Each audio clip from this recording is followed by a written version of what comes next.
To finish off this part of the application for the icon changing, let's also add a little bit of a transition here so we don't have a very abrupt change from one icon to the other. And let me wrap that in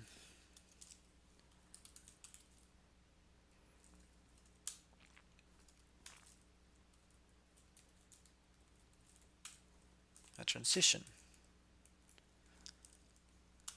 And we'll call this transition fade. And to make it work, we need to go ahead and create a style tag here. And inside of here,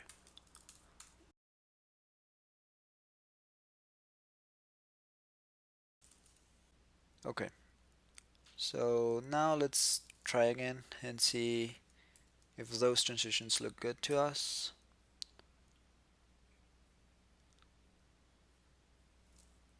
I'm going to reload the application and now let's change that to a green one.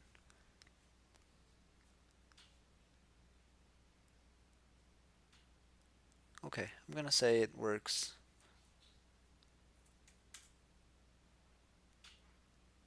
Awesome. Right after I finished with the recording of the video for this logic, I kept thinking about it, and then it occurred to me that we could address this in a very different way.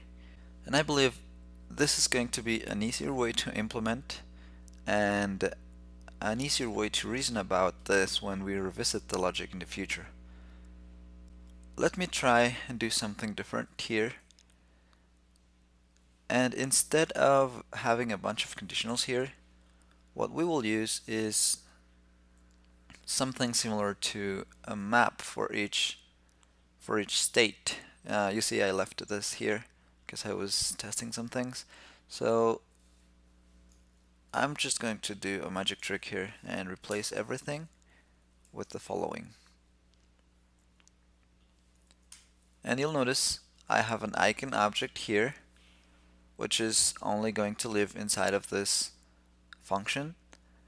And what I'm describing here is each state that the current status could be at. So it's basically the same conditionals I was writing, but in a more declarative way, if you would. Down below, I'm looking into that map of objects, and let's actually rename this. So